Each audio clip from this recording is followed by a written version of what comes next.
And he talks about in verse 16 and 18 that we're to be led by the Spirit and to be walked by the Spirit, so that we live out the flesh. So for the unbeliever, his life of flesh is only appealing to himself in his freedom for what he shall be. But it turns out that my freedom is actually, every moment, a call from God.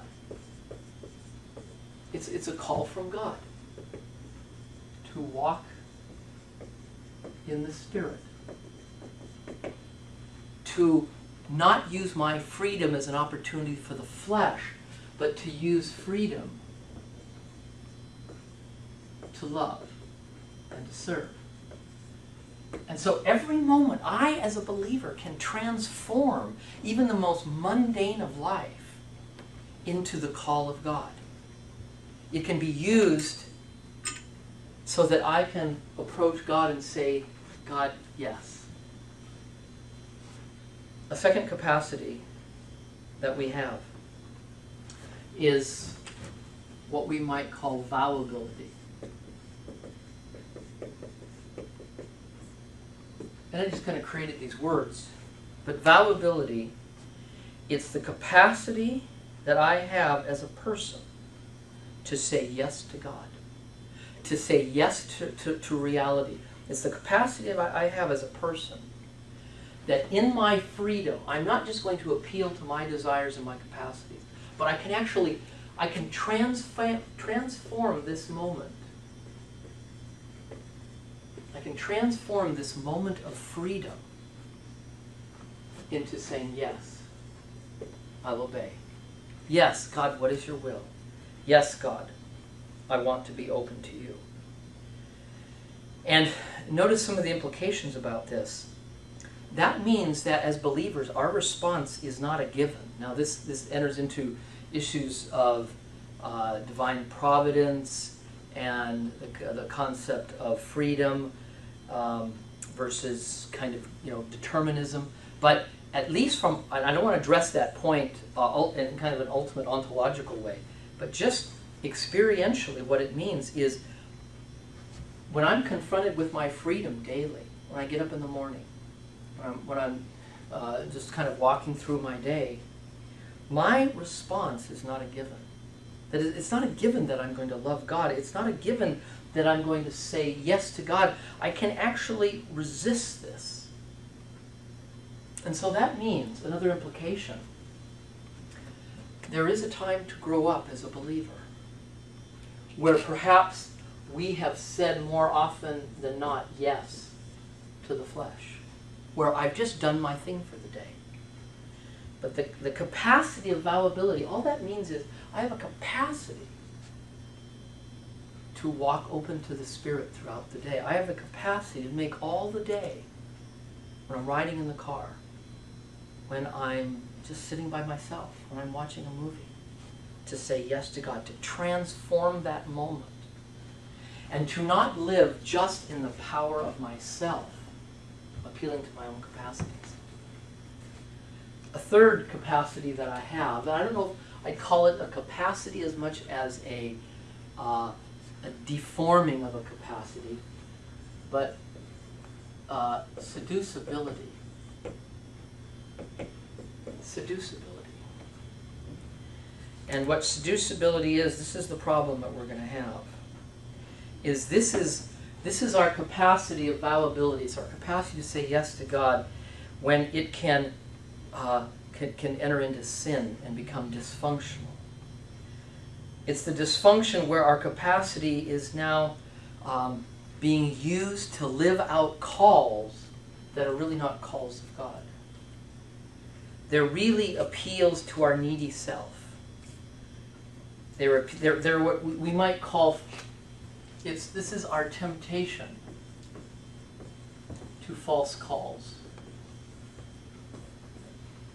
It's our temptation to accept calls that really aren't necessarily from God, but they're from needs we have, unhealthy, neurotic needs, perhaps needs to be important, needs to be big, to be recognized, needs to be loved perfectly by others, needs to be adored by others. needs to deal with the guilt and shame I have in life, and so I need to give my life to something to convince myself that I'm being good enough. These are temptations of our own fantasies and our own dreams of our own making. These are ways that we can be seduced to accept calls that really weren't from God in the first place. Now let me give you some points about these three ideas. The first thing is this. The general problem is that we are born already immersed in sin tendencies. Remember in the first 501 course when we talked about original sin, we're already born with tendencies and penchants to hiding, covering, and filling the hole with inappropriate things in idolatry. And so here we already can be tempted by false calls that will help us hide, that will help us cover. We can already appeal to. So it's very possible that I might feel a call to be a preacher just because I want to be known by people. I want to be recognized. Or I can feel called to be a theologian or a great philosopher, but it might be just out of our own pathology because we have some need to be great. And I want to hide the inadequacies I have. I want to cover. Again, we want to get clear on what is a false call, what is just coming from us, and what's truly coming from God. But we have our own sin stuff. And then we've developed our own sins through the years. Some of us have tendencies of worry. Some of us have tendencies of fear. Some of us have tendencies of excess anger. Bad self-image. I don't feel good about myself. And so we may use this idea of feeling called as a way to manufacture an identity. Another tension that we're going to have about really opening too, because what we really want to do is we want to open daily to the fact that God is calling us at every moment. I want to open daily to saying yes to Him. But another tension we're going to have is that we're going to feel at times immersed in the anonymity of kind of everyday functionality. That is, we're going to feel sometimes the boringness of the day-to-day drudgery. And in that, it's often very easy going to school, going to work, doing homework, attending classes. You don't necessarily sense God's presence at every moment. And so it's easy to think He's not calling us at every moment to walk in the Spirit. And so we can kind of go days and just kind of live in the drudgery of our own flesh, rather than realize, no, every moment, it doesn't matter what I'm doing, God is calling me to love. God is calling me to open to Him. And the third point I want to say about this, though, the benefit of all this, even this drudgery, will be that ultimately there's going to be a certain anxiety in your life. And the anxiety in your life that will occur is sometimes, Lord, am I really doing what I should be doing? Should I really be here at Talbot?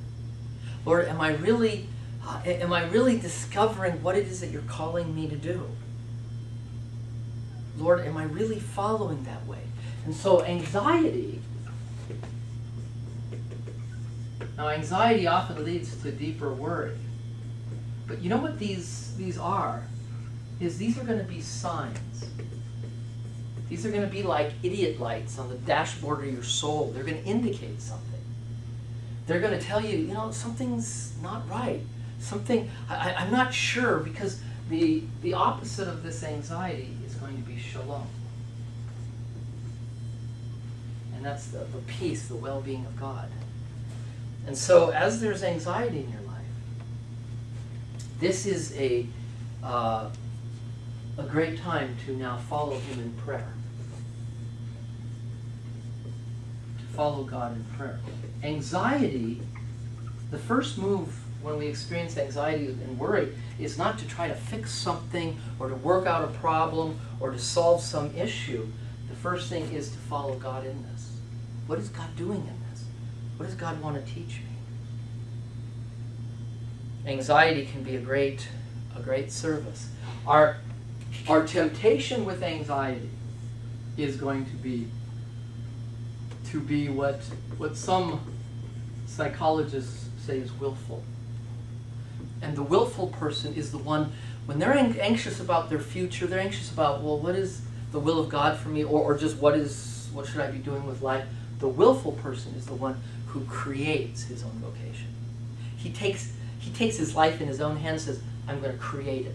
And this is probably what the best of the non-believer does. He wants to create his life. The other temptation is to be will-less.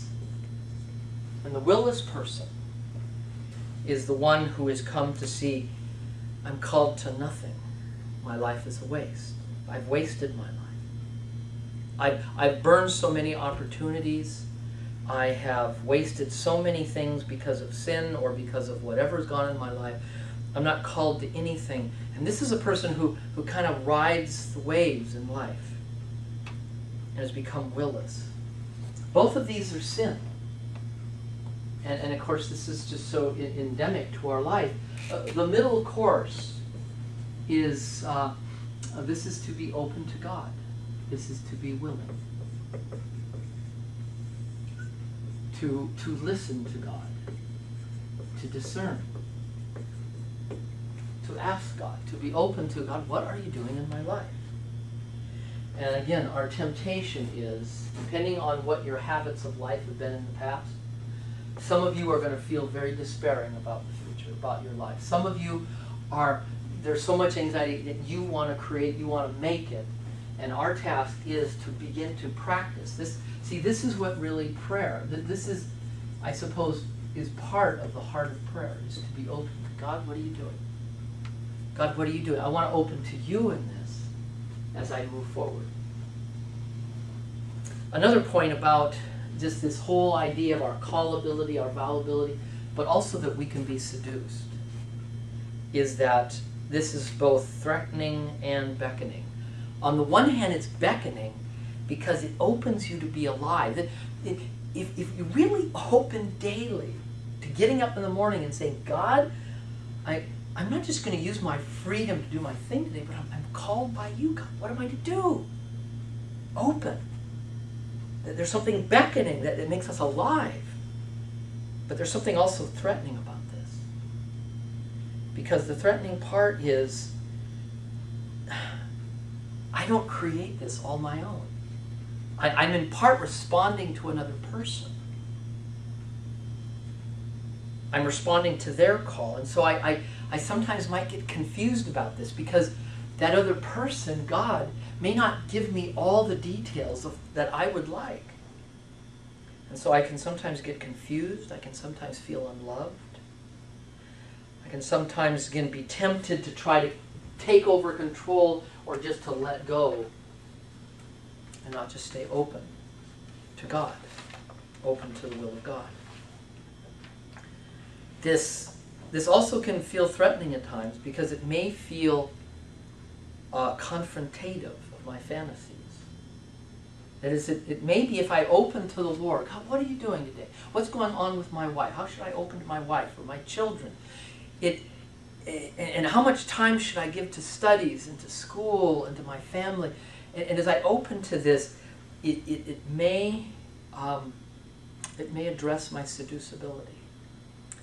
Because there are other things I'd rather give myself to in the flesh, my own desires and my own capacities. Not that God is going to ignore these, but these on their own is not sufficient to discover the will of God in your life. Creation alone does not answer the question, what is my vocation? It's in redemption. God has called us, not according to our work or our merit, but according to His purposes, which He's made known to us from all eternity in Christ. This idea is also threatening because the idea of the other's call, God's call, it may confront my finitude. It may confront